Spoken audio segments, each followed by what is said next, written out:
앞에 사진 한 장을 보시면 저게 뭐 같습니까? 돼지 간이에요. 돼지 생간. 다음 카트를 보시면 저 간은 무슨 간이죠? 소간입니다. 요즘에 사람들이 이렇게 많이 드신 분이 계신데 저 생간을 먹는 이유는 비타민 A, B, C, D가 많다라고 하죠. 특별히 그 중에 B, C는 바로 이 감기 예방, 그리고 눈의 피로, 더 나아가서는 면역력을 더 강하게 한다. 그래서 생간을 먹는 분들이 있어요. 어린 시절 잔칫날이 되면 동네 어른들이 돼지를 잡아요. 돼지를 잡으면 뭐 어린애로부터 시작해서 어른까지 다 모이잖아요. 다 모이면은 한쪽에서는 벌써 큰 솥에 뜨거운 물을 끓이잖아요. 그리고 사람들은 웅성웅성 모이고, 그러고 난 다음에 큰 이 도마를 갖다 놓고 거기다가 칸을 꺼내가지고 어떻게 해요? 듬성듬성 쓸어가지고 굵은 소금에다가 탁 묻혀가지고 그냥 피를 막 흘리면서 먹잖아요. 어린 시절인데 그 간이 왜 그렇게 맛있어 보이는지 너무너무 맛있어 보였어요. 침을 꼴깍꼴깍 삼키고 있으니까 너도 먹을래? 예. 입 벌려. 입 벌리니까 이만한 간을 입에 넣어주는데 다 깨물었어요. 근데 물컥 하는 순간 속에서 넘어오려고 하는 거예요. 저는 그렇게 비유가 상할 줄은 몰랐어요. 근데 이분들은 그렇게 어른들은 잘 먹더라고요.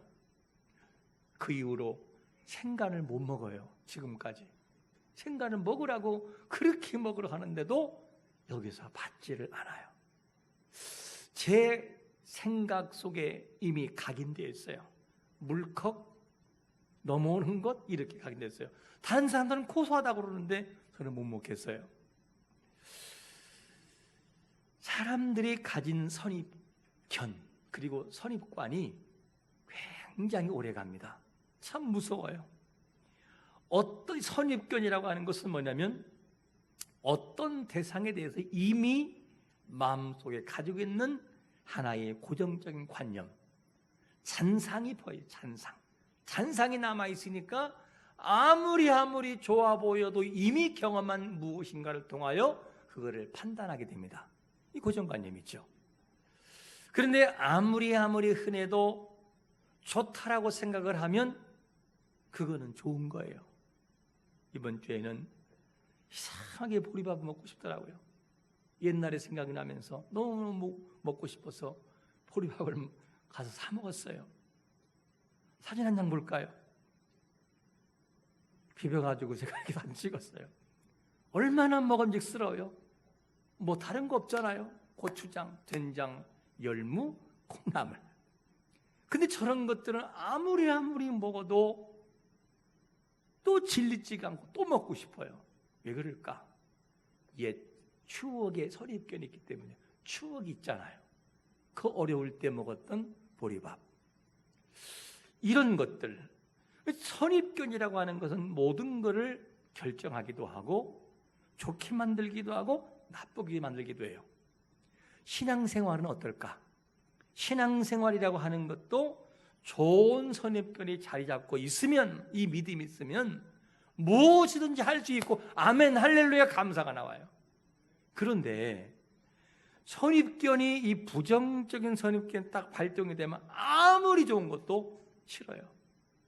아무리 모든 걸 할지라도 부정적이 한번 생각이 들면 그 다음부터는 은혜가 되지를 않아요.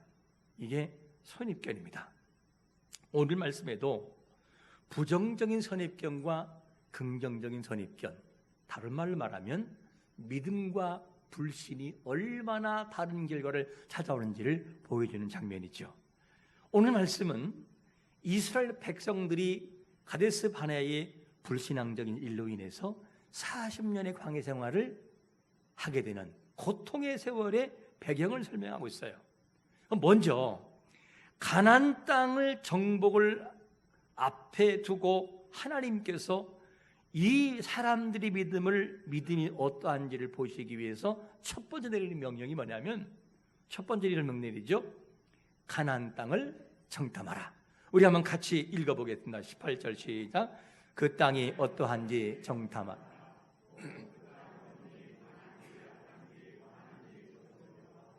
하나님께서 가나안 땅을 정탐하게 하실 때 하시는 말씀이 나와요. 13장 2절에서 뭐라고 말씀하냐면 내가 이스라엘 자손에게 주는 가나안 땅, 앞에 이런 단어가 붙어요. 내가 이스라엘 땅에게 주는 가나안 땅. 주는이라는 원문이 무슨 말이냐면 미래에 주실 것과 지금 이루어지고 있는 것을 말할 때 쓰는 단어가 이 단어예요. 주는. 그러니까 이 단어를 보면 이미 하나님은 가나안 땅을 주시기로 작정했다 그 말이에요. 작정하셨어요. 상황에 따라 줄 수도 있고 안 줄 수 있는 것이 아니라 이미 하나님의 마음은 너희들이 올라가기만 하면 내가 주겠다라는 결정이 이미 끝나버렸어요. 이게 하나님의 마음이었어요. 우리에게 믿음으로 기도하게 하시는 것이 있다면 이미 주신 것을 알고 기도하는 자가 되시기를 축원합니다. 마음에 감동 주시는 걸 하나님이 주시려고 그러는구나, 주시려고 그러시는구나, 이런 생각을 항상 잊지 말아야 돼요. 그래서 하나님의 약속을 의심하지 말고 하나님이 어떤 분인지를 알고 기도하셔야 돼요. 하나님이 어떤 분이냐? 민수기 23장 19절 보니까 이렇게 말씀하잖아요. 하나님은 사람이 아니시니 거짓말을 하지 않으시며 인간이 아니시니 후회하지 않으십니다. 어찌 그가 말씀하시고 행하지 않으시며 약속하시고 지키지 않으시겠습니까? 하나님은 신실한 분인 것을 믿으시기를 축원합니다. 참 신실한 분이에요. 우리는 잊고 있는데 하나님은 잊지를 않아요. 한 번 내뱉은 그 말을 우리는 이미 잊었어요. 근데 하나님은 기억하고 있다니까요. 신실한 분이기 때문에 그 약속을 이루어 놓으시죠. 그래 때로는 우리의 마음속에 소원을 주셔요. 뭐 하려고요? 빌립보 2장 13절 말씀처럼 뭐라 합니까? 빌립보 2장 13절을 보시면 너희 안에 행하시는 이가 하나님이신데 자기의 기쁘신 뜻을 위하여 우리 마음속에 소원을 두고 행하게 한다는 거예요. 우리가 볼 때는 내가 이걸 하고 싶은데, 내가 때로는 너무너무 드럼을 치고 싶은데, 피아노를 너무너무 치고 싶은데, 아니면 기타를 너무너무 치고 싶은데, 소원을 갖는 것이 뭐냐면 그거를 통하여 하나님이 영광 받으시려고, 우리에게는 기쁨이지만 그런 소원을 주시기 한다는 거예요. 그래서 우리 마음 깊은 곳에 계속해서 소원의 불을 지피고 있다면 그 문제를 놓고 믿음을 가지고 기도하시기를 축원합니다. 기도하셔야 돼요. 기도하면서 물어봐야 돼요. 하나님, 왜 나에게 이런 마음을 주십니까? 왜 나에게 이런 마음을 주시지요? 근데 그런 마음으로 계속해서 소원에 대해서 기도를 해야 마음이 뜨거워져요. 사실은 저는 이 젊은 청년 때부터 시작하여 지금도 물론 그렇지만 40대 후반까지 북한 선교에 생명을 걸었었어요. 너무너무 북한 선교에 관심이 많았어요. 왜 그런지는 모르겠어요. 하나님 신마음이었어요. 텔레비전에 북한의 광경이 나오면 막 눈물이 막 거기서 쏟아져 내려요. 왜 그런지는 모르겠어요. 분명한 것은 하나님이 마음속에 그런 비전을 주시고 있다는 거예요. 그런데 그런 마음 느끼도록 안 하잖아요. 마음이 소멸되기 시작을 해요. 은사든 뭐든지 그 제목을 놓고 계속 기도하셔야 돼요. 그러면 그 모든 것이 구체화가 돼요. 그 하나님이 그 마음에 준비시킨 다음에 그 사역에 일하도록 하시는 것을 봅니다. 마음에 소원을 주신 것을 놓고 믿음으로 구하시기를 축원합니다. 하나님이 주시고 싶어서 그렇게 하는 거예요. 하나님께서 가나안 땅을 정탐하라고 말씀하실 때 하신 말씀이 뭐냐면 그 땅에 거민이 약한지 강한지 봐라. 그리고 인구가 많은지 적은지를 보아라. 땅과 기후가 어떤지 한번 보아라. 군사적으로 완비되어 있는지 없는지 보아라. 농사가 잘 되는지 한번 보아라. 나무 생태는 어떠한지 한번 조사해봐라. 이렇게 명령을 해요. 백성들은 땅을 정탐할 때 하나님이 주신다라고 하는 것을 믿고 준비해야 됐었어요. 자, 아이를 낳을 때 산모가 준비하는 것이 뭐냐면 사전에 준비를 해요. 저도 그런 경험이 있어요. 과거에 베네 쪼고리 준비도 하고 선물도 했지만 준비를 하잖아요.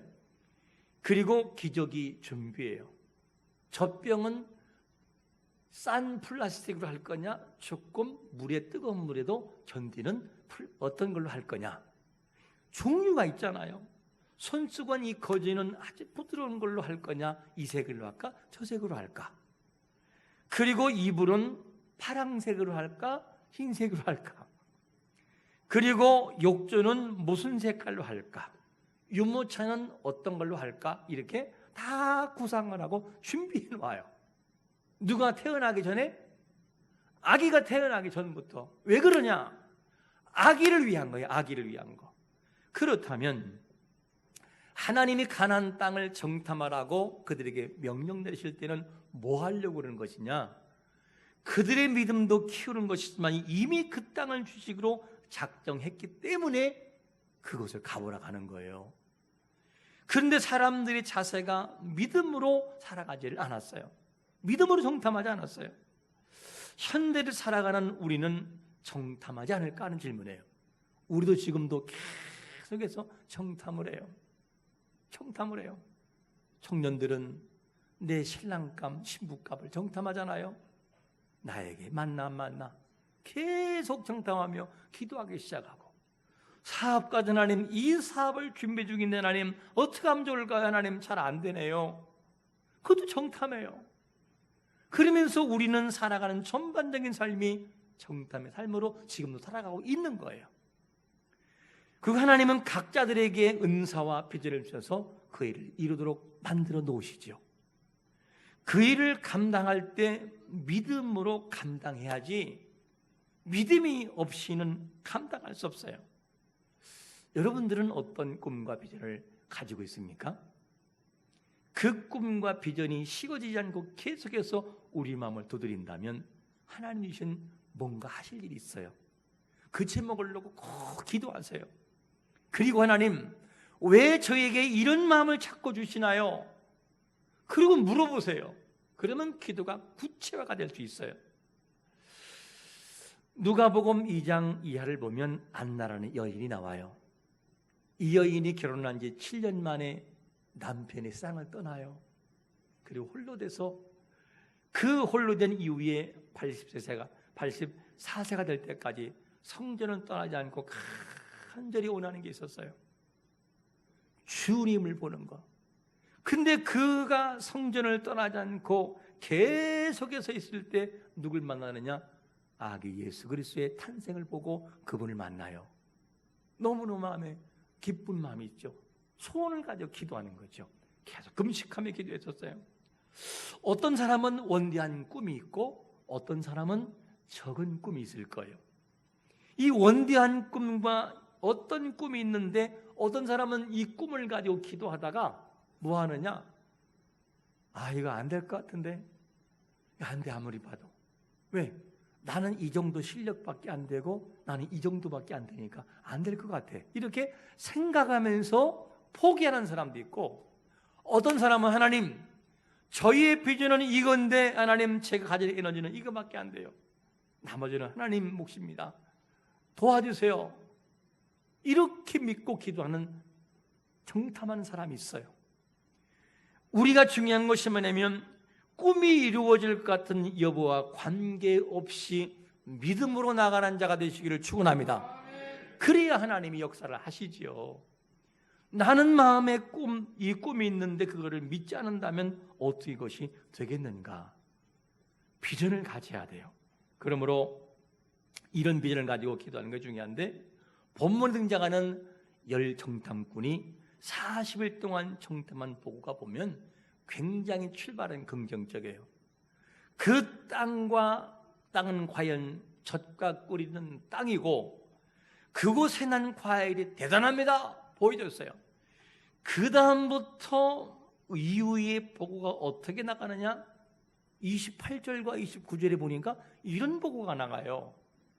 그러나 그 땅 거주민은 강하고 성읍은 견고하고 힘이 클 뿐 아니라 거기서 아낙 자손을 보았으며 아말렉인은 남방 땅에 거주하고 헷인과 여부스인과 아모리인과 산지에 거주하고 가나안인은 해변과 요단가에 거주하더이다. 이 내용을 보게 되면 사람들이 서서히 이제 마음이 무너지기 시작을 해요. 출발은 좋은데 그 나머지의 믿음이 뒷받침되지가 않아요. 이들이 잘못 보고했다는 얘기 아니에요. 보고가 정확했어요. 아주 명쾌하게 정확했는데 그 나머지 그 믿음이 보고하고 난 다음에 그걸 봤던 후속적인 믿음의 버팀목이 버티지를 못해요. 어떻게? 부정적으로 흘러요. 안 된다, 못한다. 이거를 감지했던 바로 이 여호수아와 갈렙이 뭐라고 하냐면 30절에서 이렇게 빨리 나서요. 갈렙이 모세 앞에서 백성을 조용하게 하고 이르되 우리가 올라가서 그 땅을 취하자. 이 말을 바꾼 다음에 여러분 잠깐만 조용히 해보세요. 올라가면 됩니다. 하나님이 주실 걸로 믿으니까 걱정하지 마세요. 이 말을 했지만 모세와 이 여호수아와 갈렙의 말은 먹혀 들어가지 않아요. 왜냐? 10명의 정탐꾼이 너무 강렬한 부정적인 표현으로 보고하고 이미 그런 마음을 가지고 이야기하고 있으니까. 그래서 다수가 소수를 눌러버리는 걸 봐요. 점점점 불어난 그것을 여호수아와 갈렙이 막았으나 점점 백성들은 가슴이 녹아내리기 시작을 합니다. 이것이 당시의 모습이었어요. 그래서 여호수아와 갈렙이 말리는데도 10명의 정탐꾼이 하고 싶은 말이 있어요. 뭘 말하고 싶으냐? 두 번째로 이 말을 하고 싶어요. 가나안 땅에 뭐라고요? 들어가지 못한다. 하나님은 주신다나 했는데 이 백성들 그 특별히 10명의 정탐꾼은 안 된다요. 출발은 호평인데 나중에는 악평으로 진행되는 걸 봐요. 백성들은 싸워보지도 않고 미리 포기해버려요. 여러분, 우리는 믿음의 사람들이기 때문에 포기하기 전에 기도하고 포기하기 전에 하나님을 의지하는 사람들의 대함을 되시기를 축원합니다. 그게 믿음이잖아요. 안 될 것처럼 보여도 여호와가 하시면 된다라는 믿음, 이 믿음을 가지고 나가야 돼요. 그래서 어떠한 상황이 돼도 믿음의 지혜를 가지고 발휘하면 길이 보인다니까요. 길이 보여요. 자, 그러면 예를 하나 들어볼까요? 미국의 저가 항공사가 있는데 사우스트 웨스트 항공사하고 그리고 스티븐스 항공사가 있어요.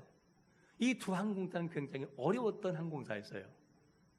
그러던 어느 날 이 스티븐스 항공사가 1년 전부터 사용하고 있는 문구, 우리말로 바꾸면 광고문을 누가 사용하느냐?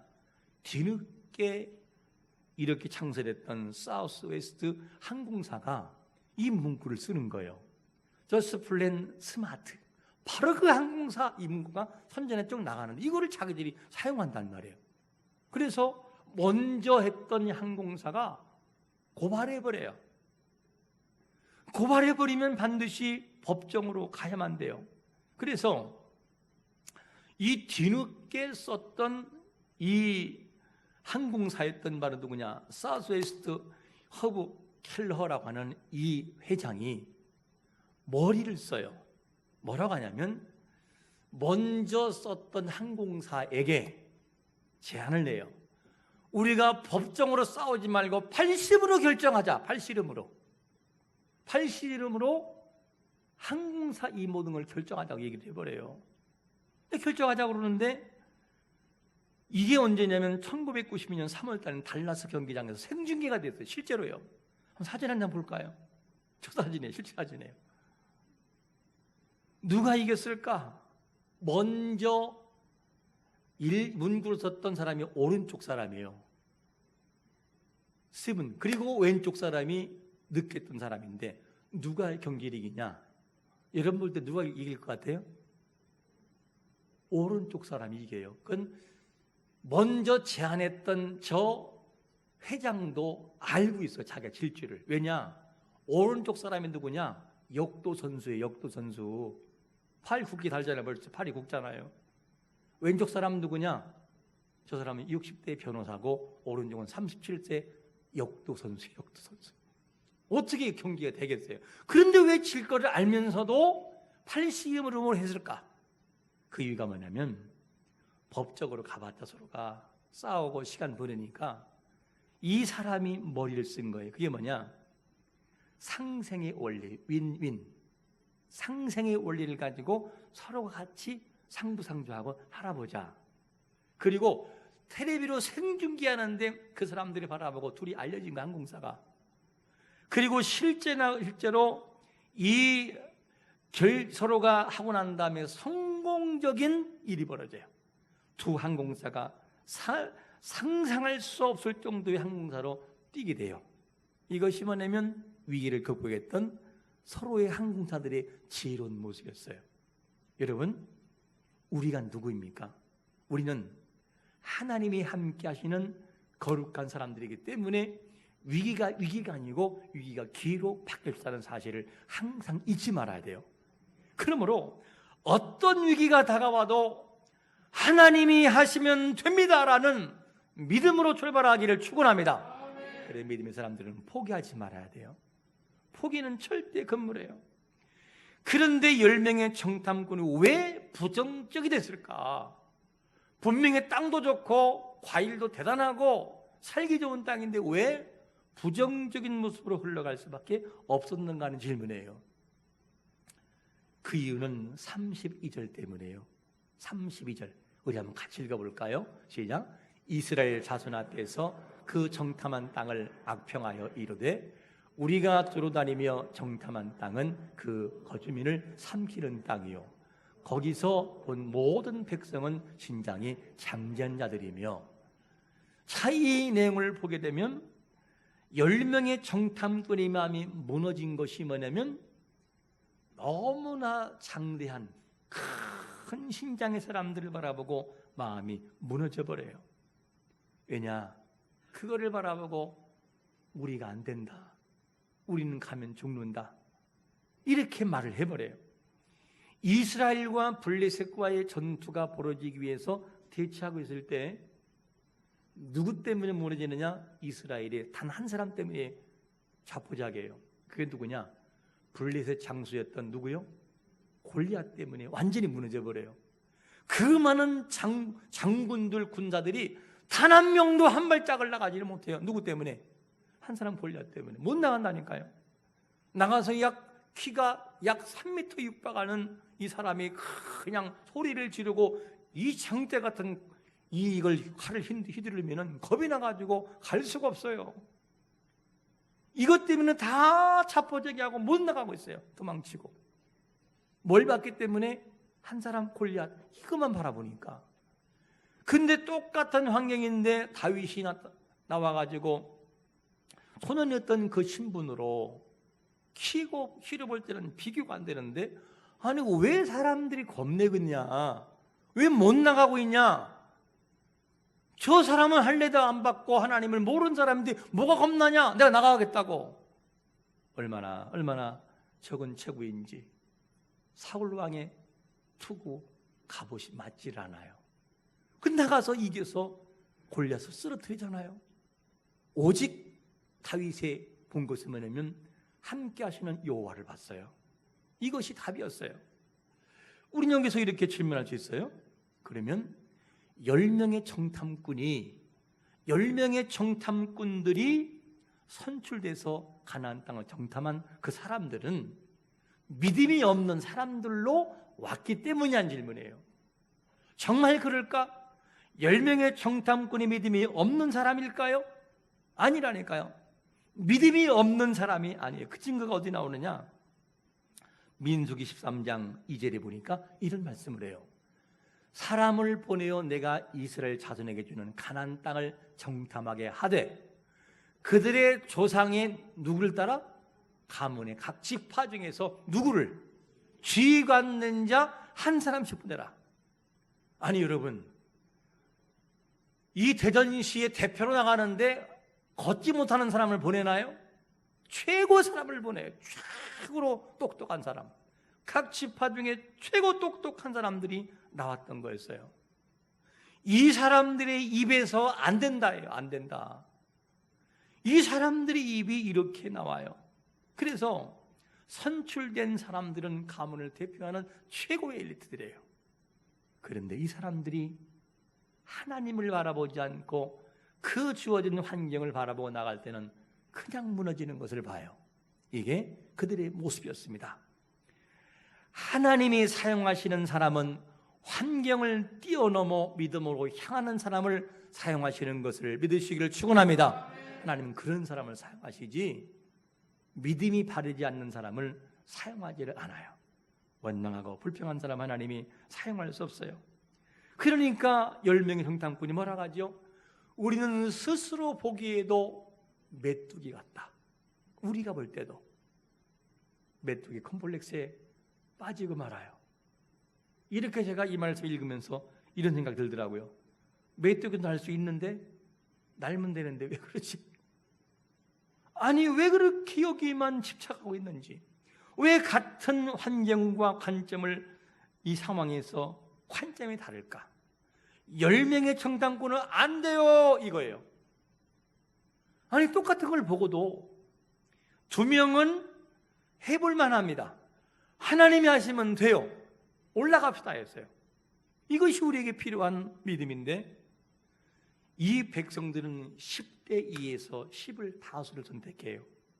여러분 다 그렇게 말을 해도 하나님이 원하시는 소수의 입장에서 믿음을 발휘하고 믿음의 길을 바라보고 나가는 자가 되시기를 축원합니다. 그래야 하나님이 그 사람을 쓸 수 있어요. 여기 계신 분들은 믿음을 선택하는 자가 돼야만 돼요. 10명의 정탐꾼은 부정적이었으나 2명의 정탐꾼은 당당했어요. 이유가 어디 있을까? 왜 그렇게 2명은 당당할까? 이것이 우리 인생들이 봐야 할 답이에요. 그게 뭐냐? 민수기 14장 9절 우리 한번 다 같이 크게 읽어보겠습니다. 시작. 다만 여호와를 거역하지 말라. 또 그 땅 백성은 두려워하지 말라. 우리는 그들의 보호자는 그들에게서 떠났고 여호와는 우리와 함께 하시느니라. 그들을 두려워하지 말라 하나. 할렐루야. 진짜 우리가 살아가는 현 시대에 봐야 할 것이 뭐냐면 번쩍이는 모든 일들과 사건들이 아니라 그 사건 속에 역사하시는 하나님을 바라보고 나가는 거예요. 그 하나님은 내 인생을 이끌어가고 있고 나를 돕고 있다는 사실을 확신하며 믿는 믿음, 그 속에 여호와가 역사하게 될 것을 믿으시기를 축원합니다. 10명의 정탐꾼은 불가능한 현실에 빠져버렸지만 2명 여호수아와 갈렙은 여호와가 하시면 된다에 목숨을 걸어요. 믿음과 신뢰가 얼만큼 중요한지를 우리에게 말해주는 장면이에요. 신실하신 하나님을 믿지 못하기 때문에 악평하고 불평이 나왔어요. 우리가 바라보는 현실은 악평할 수밖에 없는 상황이 많아요. 그런 일이 많다니까요. 그런데 믿음의 사람들은 그를 뚫고 거슬러 올라가 하나님이 하실 일을 바라보는 것, 이게 믿음의 증명이죠. 그래서 우리가 늘상 이 주일날 외치는 건 뭡니까? 연마다 붙이는 이 믿음의 표가 있죠. 그게 뭐예요? 믿음을 증명하는 성도, 증명하는 성도가 돼요. 이게 진짜 믿음이다. 2명의 정탐꾼은 이런 모습을 가지고 살아갔어요. 10명은 눈에 보이는 환경에 완전히 매몰되지만 2명만큼은 그거를 집착하지 않고 믿음으로 나가요. 함께 하시는 하나님이 그들과 함께하고 있다는 사실을 믿었던 거였었죠. 여러분, 창세기에서 야곱이라는 사람이 나와요. 이 야곱이라는 사람이 형을 속이고 잘못이 많아요. 잔머리의 대가가 돼요. 그런데 그 잔머리를 굴리다가 결국에는 발각이 돼서 도망가야 될 수밖에 없어요. 자기 실수가 진짜 맞아요. 이런 상황이 있을 때 야곱이 도망치면서 외삼촌 라반의 집으로 가면서 지쳐 있어요. 지쳐 있는 야곱에게 하나님 주시는 말씀이 뭔지 알아요? 마지막으로 우리 한번 읽어보겠습니다. 창세기 28장 15절 시작. 내가 너와 함께 있어 내가 어디로 가든지 너를 지키며 너를 이끌어 이 땅으로 돌아오게 할지라. 내가 내게 허락한 것을 다 이루기까지 너를 떠나지 아니하리라 하신지라. 할렐루야. 하나님이 이렇게 함께하고 있거든요. 비록 야곱이 자기 실수를 통하여 도망가는 신세이지만 그 속에서 돌베개 베고 있는 그 현장에서 하나님이 야곱을 지켜보고 있다니까요. 그분은 떠나지 않는데 우리는 하나님을 잃어버릴 때가 많아요. 여러분, 눈앞에 보이는 현실을 집착하고 바라볼 때 버틸 장사가 없어요. 현실을 바라보면, 눈에 보이는 거 집착하면 버틸 장사가 없습니다. 함께 하시는 하나님을 바라봐야지 눈에 보여지고 느껴지는 현실을 바라보면 아무것도 못해요. 할 수가 없어요. 이거를 기억해야 됩니다. 오늘 우리가 기억할 말씀은 무엇을 보시나요? 무엇을 보시나요? 눈에 보이는 현실입니까? 아니면 함께 하시는 하나님이십니까? 눈에 보이는 현실이 아닌 함께 하시는 하나님을 바라보므로 현실의 장벽을 뛰어넘어 그 너머에서 역사하시는 하나님을 우리의 삶에서 경험하고 눈으로 보며 함께 하신 주님을 체험하는 성도가 되시기를 예수 그리스도의 이름으로 축원합니다. 아멘.